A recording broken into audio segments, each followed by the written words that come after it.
Hello' everyone, আজি আমাৰ ৰাতিৰ সাজত খাবৰ কাৰণে বনাম এয়া খিচিৰি আৰু ইয়াতে দিছোঁ মগু, মচুৰ আৰু চাউল।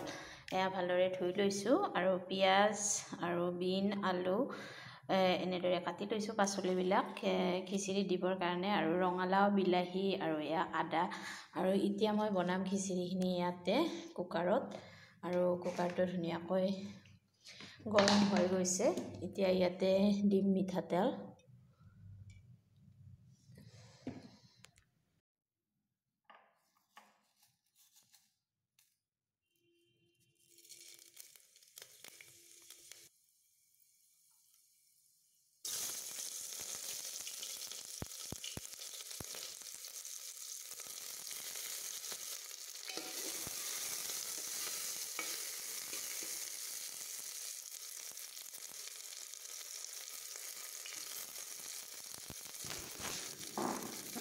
এতিয়া পিঁয়াজ আৰু জলকীয়াখিনি ভালদৰে ভাজি ল'লোঁ। ভাজি লোৱাৰ পিছত এতিয়া পাচলিখিনি পেলাই দিম ইয়াতে। পাচলিখিনিও ইয়াতে দি ভালদৰে ভাজি ল'ম। বিন, আলু আৰু ৰঙালাও, বিলাহী এনেদৰে গোটেইখিনি ভালদৰে ভাজি ল'ম। তাৰপিছত ভাজা হোৱাৰ পিছত দালি আৰু চাউলখিনি দি দিম। আদাখিনিও দি দিলোঁ একেবাৰে।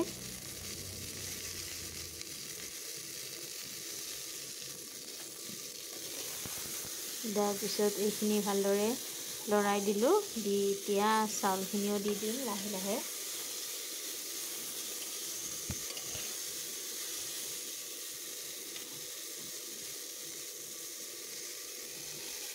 চাউল আৰু দাইলখিনিও দি দিলোঁ। দি এইখিনি লৰাই দিম। আৰু এইখিনি লৰাই দিয়া হোৱাৰ পিছত ইয়াতে প্ৰয়োজন অনুসৰি নিমখ, হালধি আৰু জিৰাৰ গুড়িও দি দিম।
আৰু খিচিৰিখিনি ৰেডি হৈ গ'ল। এতিয়া ভাজিম এয়া আলু, সৰু আলুটো।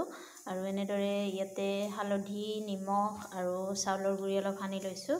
এনেদৰে তেলত ফ্ৰাই কৰিলে বহুত খাই ভাল লাগে, সেইকাৰণে ভাবিলোঁ এইখিনিও বনাই দিওঁ, ভাল লাগিব খাই। এতিয়া তেল গৰম হৈ গৈছে, এতিয়া এইখিনি ভাজি ল'ম।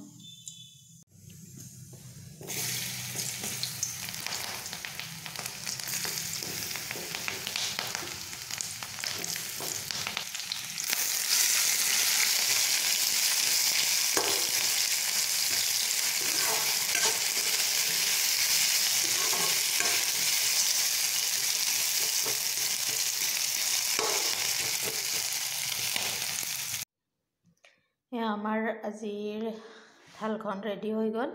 আৰু এয়া খিচিৰি, গৰম গৰম আলু ভাজি আৰু এয়া পিঁয়াজ। এতিয়া খাই লওঁ আমি।